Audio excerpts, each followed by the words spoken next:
Jeg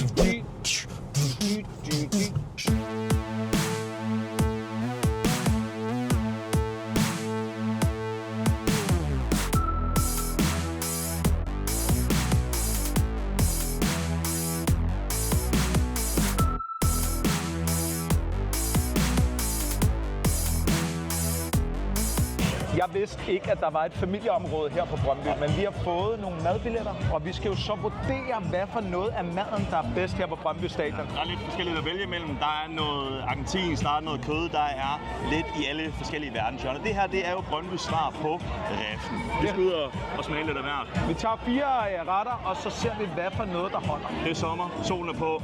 Det er jo 30 grader her.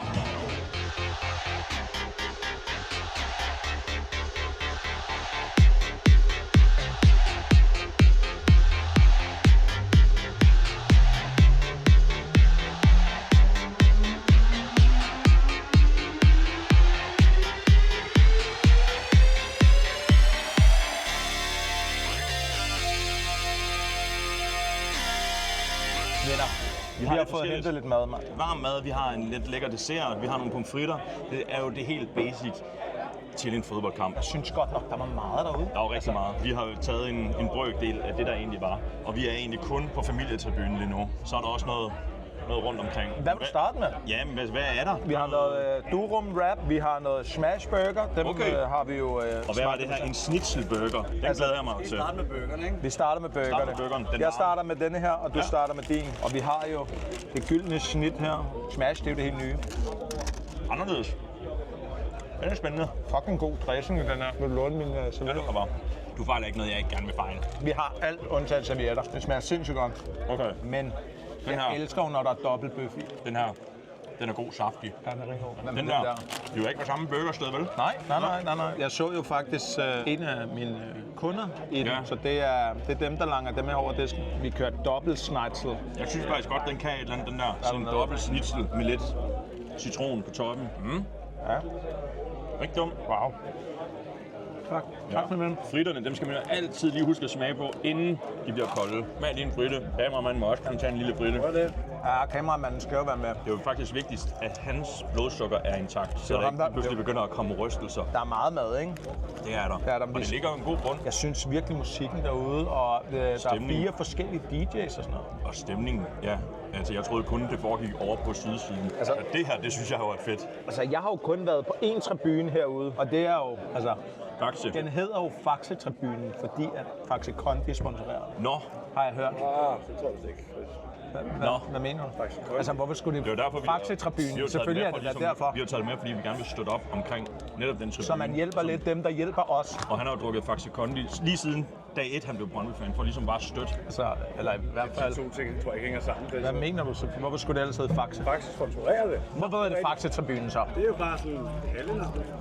Nå, jeg troede det var... Måske også John Faxes tribune, det ved jeg ikke, men... Nå, okay. Lige pludselig er der en eller anden, der hedder John Faxe. Ja, altså, der er ingen, der har hørt om. Den har jeg bare aldrig hørt om, men... Skal vi gå til rappen, inden den bliver kold? Vi kan også lige snakke om, jamen, hvad tror vi, det er for en kamp i dag? Hvad tror du? Jeg kom jo til at skrive FC Roskilde tidligere på min Instagram. Det var derfor, du først kom en halv time senere, fordi du stod bare i Roskilde og ventede. Jamen, jeg vidste jo godt, at den skulle spille til Brøndby, men jeg troede, de skulle møde Roskilde. Men jeg har jo fundet ud af siden da, at det var en fejl fra min side. Nå. Og der må jeg jo bare til undskyld. Der må jeg til undskyld, venner, og det er jo Nordsjælland. Det er Nordsjælland. Men hvad forventer du af kampen? Jeg har jo siddet på YouTube og lært alle tifoerne, så det er både kom så Brøndby og løb og løb og løb. Jo, jeg har lært alle sammen, bro. Og den nej, bro, stop. Nej, jeg har lært alle sammen, og jeg kan 4-5 af dem. Og de kan, jeg starter dem op. Hvem tror du? Du starter en tifo. Altså, hvem tror du? Regner du med, hvad han starter inden af? Armbæk. Armbæk, ja. Han er jo den yngste i hele Superligaen til at lave et hat-trick. Den nupper han bare lige så. Du ved faktisk noget. Okay. Altså, vi ville jo ønske, hvordan vi kunne holde på ham. Ja, men jeg hører noget om Tyskland eller Frankrig og sådan noget. Hvad regner du med, han kan ryge ikke for? Lige nu, hvad tænker du? 56.000. Nå, er det for meget? 56.000, bare sådan. Han er 16. Altså, ved du, hvad en ungarbejder går for nu om dagen? Det er meget 56.000, er det ikke? Det er et fund. Det er et dyk i lommen. Hvad Nå. altså, Har du smagt burger? Jeg har ikke smagt det endnu. Jeg venter lige til... jeg tager lige en bid her. Men Jeppe, jeg siger jo, han scorer i dag. Hvis han scorer minimum 1 mål eller 1 assist, så bestemmer jeg næste gang, vi skal ud og filme, hvad vi skal. Okay. Jeg håber, du har lavet hårene gro på ryggen, for det bliver smertefuldt, Nå. og det bliver... Noget voksmax. Det er måske, altså... Så vil jeg ikke tage med der. Okay, sindssygt. Så skal jeg jo også have et eller andet op. Jeg skal jo også. Hvem satser du på? Jeg kan jo godt komme med en bud, men du må selv også lidt. Jeg tror jo... Altså, jeg tror, ham der Fukuda. Ja, han var også mit næste. Ham tror jeg. Så hvis han scorer, hvad skal vi så lave næste gang? Kan det være, at vi skal på Brøndby Stadion igen? Vi er jo blevet inviteret herind igen til at lave en part 2, og der har jeg jo sagt, at Jeppe skal spise om kap med en af jer følgere. Ja, men hvis jeg vinder, hvis nu det er mit odds, der går hjem her, kunne det jo være, at det var måske dig, der skulle ud og dyste et eller andet. Nej, det er jo sjovt. Det er jo sjovest, når det er dig. Det er jo ikke fedt, når det er mig. Du ringer bare lige midt, mens vi er på arbejde. Så sidder din telefon bare lige. Det er jo også en nødskal. Ja, Fukuda siger jeg. Og jeg siger Arnbæk. Armbæk. Ja. Jamen, jeg havde lidt kebab i munden. Julian skal lige smage først, inden vi går til desserten. Det er... Går direkte videre til honningsnitten. Jeg synes faktisk, det smager godt. Ja. Det synes jeg sgu. Nu er det kameramandens tur til at spise lidt. Tak, gutter.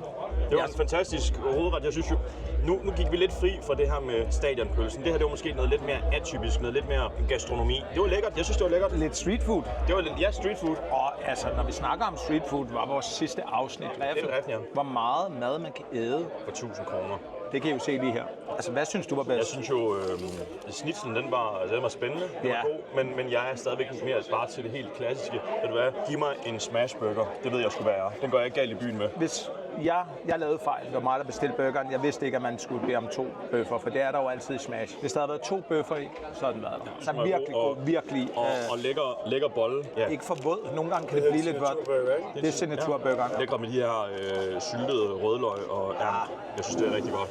Det er Crown Jewel. Der er ikke nogen hovedret, uden der er en dessert. Ja, og det er jo... Det er prikken over i. Det er en lille honningsnit, jeg har fået fat i her. En honningsnit? Jeg spurgte, hvad dagens bestseller var. Jeg ved ikke, om de har prøvet at ramme de gule farver. Skal vi dele den over, eller? Nej.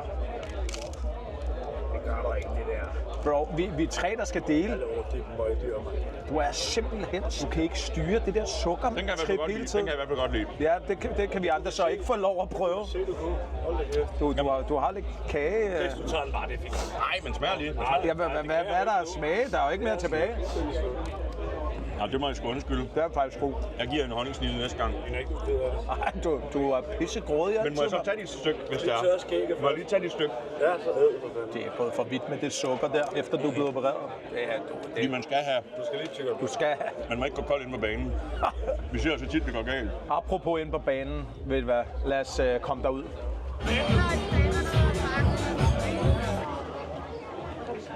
Kameramand, den får du lige med her. Jeppe, 1 mod 1 i FIFA. Er jeg klar? Nej, den er slukket. Hvor er det sindssygt. Altså, de gør fandme meget for familien, eller hvad? Jeg hedder Jeppe. Altså, et 10-mandsbord på Vi er begge to med, så kan vi bordfodbolden, måske få en til at tage det. og så mange computer til alle ungerne. Koster det ekstra at komme herind, så man må bare komme, når de åbner. Man må komme her.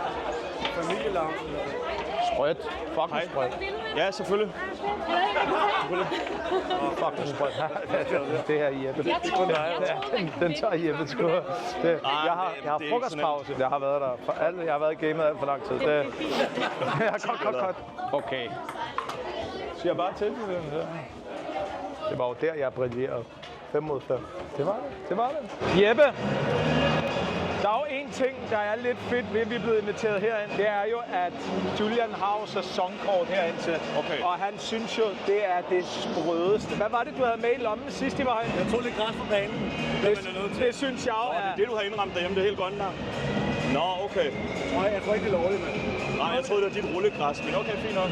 Det er det her. Det er jo en virkelig, virkelig flot bane. Danmarks flotteste. Og der er jo mange, der skriver, at vi faktisk er på den forkerte side. Jamen, skal vi så ikke til at komme derover? Lad os komme derover. Det er altså VAR-skærmen, bro. Okay. Du ved, når der sker mistakes, fejl, sådan noget, så når der lige kommer sådan et offside, når der er offside, så tjekker de det lige her på VAR-skærmen. Lad os satse på. Der sker ikke noget i dag. Dommerne er med os. Tager den bare her omkring. Hvor er den der decibelmåler? Den finder jeg. Vi vil prøve at se. Folk de snakker jo om sydsiden. Hvor hvor meget de larmer.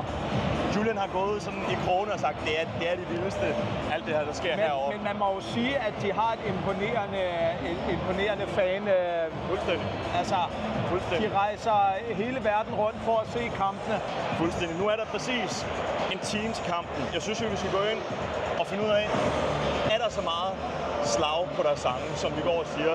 Vi kan jo se her. Har du en app med det, eller hvad? Du er forberedt. Vi kan se her. 81 decibel. 97 det er max, det var fordi jeg lige skulle prøve at råbe i bilen. Så hvis vi bare lige går lidt herned af og ser, hvad det egentlig kan det her, så ligger vi på sådan noget. Vi er på en 80. Jeg er på en solid 80'er lige nu. En solid 80'er. Nu er vores mission jo, når kampen går i gang, og så se, hvor meget kan det runge, og ikke mindst rumme. Men må vi være hernede? Er det ikke det, du gerne vil?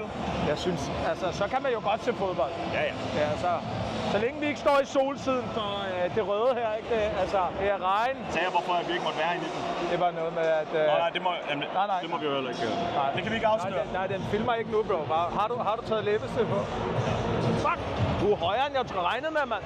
Jeg er højere end dig, mand. Ja, du ved godt, der er ingen i. Jeppe, så er det 1 mod 1. Jamen, jeg er lige blevet... Det er jo armen. Nå, ja, okay. Det er armen. Det er jo nu, du faktisk skal gå i ringen, bro. Kom så, Brøndby, ole!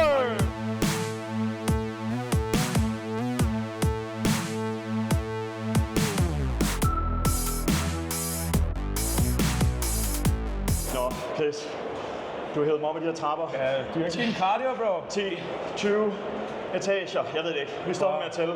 Hvad er det, vi skal her? Jeg har fået 2 VIP-passes mere. Okay. Det vil sige, hvis vi kan finde en far og en søn, en mor og en datter, en far og en datter, så må vi opgradere dem. Vi alle ved jo, hvordan fan det er at være på stadion. Den her kæmpe store drøm. Kom ned på stadion. Se spillerne helt tæt på. Vi må tage dem helt ned, stå lige hvor de løber ud af spillertunnelen. Så en forælder og et barn. Det synes jeg. Det skal være et barn med et glimt i øjnene. Han brænder for det her. Ved du hvad, lad os finde dem. Jeg har lidt en overraskelse. Vi har lavet et samarbejde med Brøndby, og vi har fået 2 VIP-billetter, så I kan komme helt ned ved spillertunnelen. Hvis du vil med at se spillerne helt tæt på, så kan du tage din farmand med. Du skal med. Er det noget, I kunne tænke jer? Så skal I komme med. Velkommen til, drengene. Jo, 2 år siden, det gik helt så godt der. Det gik ikke godt. Men ved du hvad? Det er en anden dag i dag.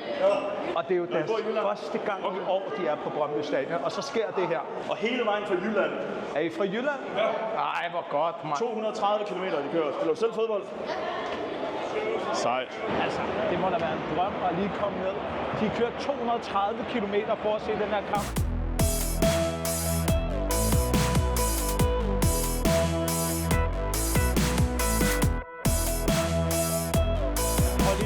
Altså, de er jo begyndt at synge deroppe, det gule. Bare kom mere frem, Thijs. Jeppe. Er det sejt? De er jo rigtig vilde her.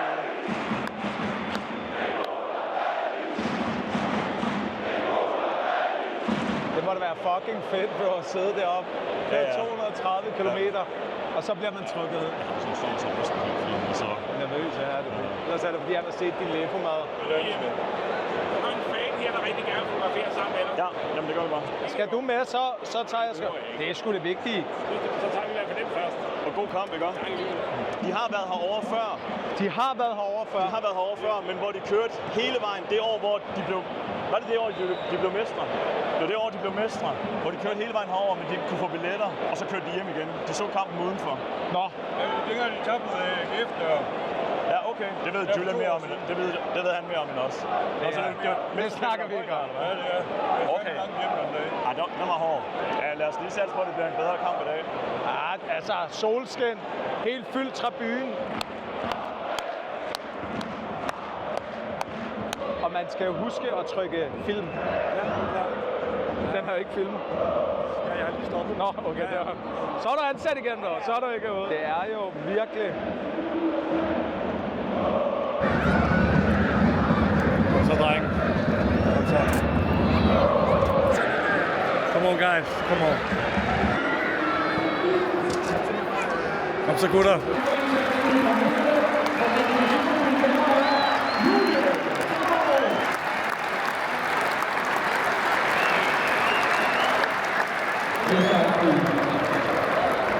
På søndag den 3. maj kl. 11.30, der spiller vi hver kode, der er på storskærmen i øjeblikket. Det er i Skane og trænger til det. Tak for det. Søndag. Kan I have en god dag?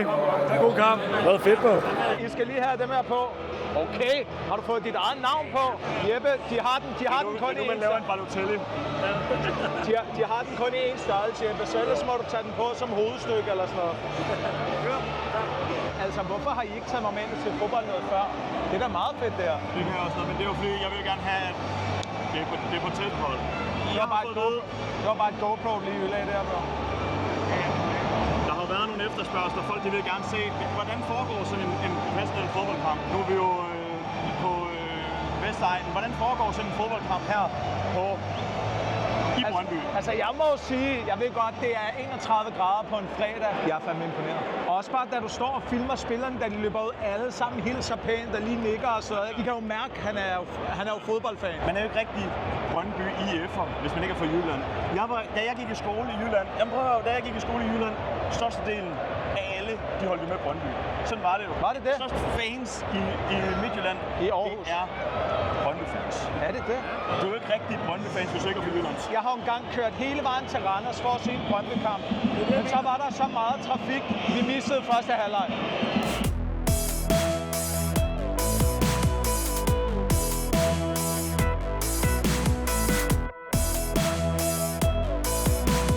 Altså, de er da lidt små. Er de ikke nødt til at spille professionelt? Hvor der er også de andre. Yes. Det der kamera, det får bare klø. Er du klar?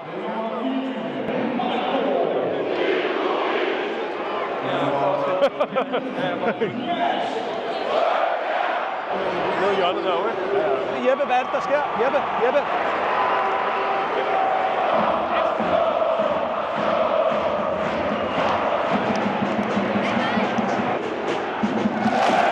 Det er jo her. Det er jo snart. Jeppe, det er jo her, decibelmåleren skal komme på sin radio. Her er det rigtig vigtigt, at man som, når man står her og arbejder, at man er passiv fan. Hvorfor? At man ikke er for meget med. Altså, Man må ikke udtrykke sin begejstring for meget. det stod ikke i kontrakten for...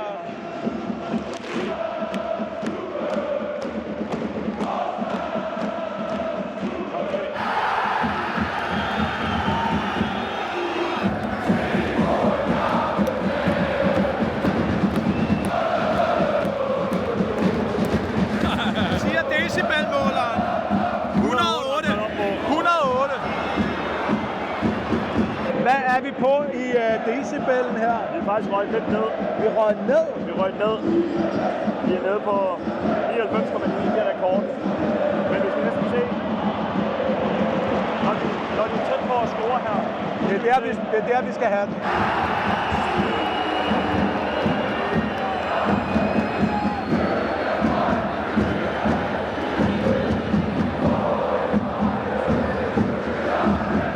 Før var pladserne jo sindssygt gode. Jeg har en lille overraskelse, Jeppe, ikke? Nu er I jo fået pressepladser, ikke? Så følger I bare med. Jeg tror faktisk, det er højere op. Ja, tak. Hvad siger du om pladserne? Heroppe er Altså, jo virkelig godt dybden med det. Det er her, hvor vi virkelig kan arbejde hen og se og kigge på, hvad der sker i kampen. det er jo her, kommentatorerne sidder. Altså, de har jo lige scoret. Ja, det har de. Snakker vi ikke op? Snakker vi ikke om. Det var et fight-mål. Det er gode pladser. Det er et godt udsyn, det her. Ja. Jeppe! Vi kan ikke bare juble. Vi sidder på pressepladser. Vi kan ikke bare juble på den måde.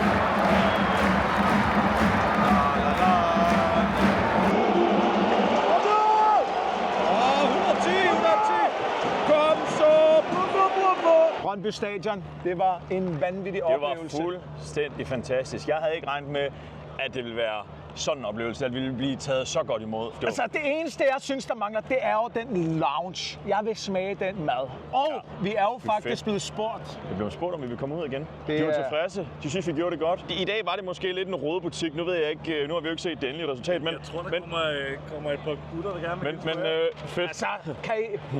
Altså, Det er noget svinderby, sådan noget... Nå, fedt. Læret. Ja. Fornøjelse. Kunne I lide det? drengene, jeg håber, det var det værd, mand. Det bliver en lang køretur hjem, men der er lidt at snakke om i hvert fald. Det bliver væk. Pointet er fint. Ja, det er fedt. Næste, drengene. bedre held. Kan man lige få et billede med her? Ja, selvfølgelig. Hej, bro. Fornøjelse. Det var dagens afsnit. Det var Brøndby Stadion fra sin bedste side, vil jeg sige. Det er nok ikke den sidste gang, vi er her. Det her, det kunne et eller andet. Der var noget magisk over det. Det er altså virkelig noget, Brøndby de kan være stolte af. Hold da kæft en stemning. Ah, de kan fandme brage den igennem. Og på helt tæt hold. Jeg håber også, at jer derude I kan mærke lidt i kulisserne af, hvor kraftig, hvor powerfult det er derinde. Fordi hold da kæft, der bliver jeg altså blæst bagover. Folk var jo virkelig gode til at tagge os og snipe os, og ligesom at tagge hele mos. Så vi finder jo en vinder, og vinderen er... Når den her video er kommet op, så har I allerede set vinderen. Vi skal nå at trække vinderen inden i morgen. Inden storyerne de forsvinder, så det er spændende.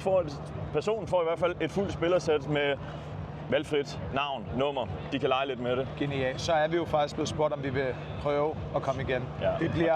det er ikke noget, vi takker nej til. Hold da kæft. Vi blev også taget pænt imod af alle, der var herude. Så sikke en fest på trods af resultatet, men bedre held næste gang. Det gør vi i hvert fald. næste gang. Vi ses.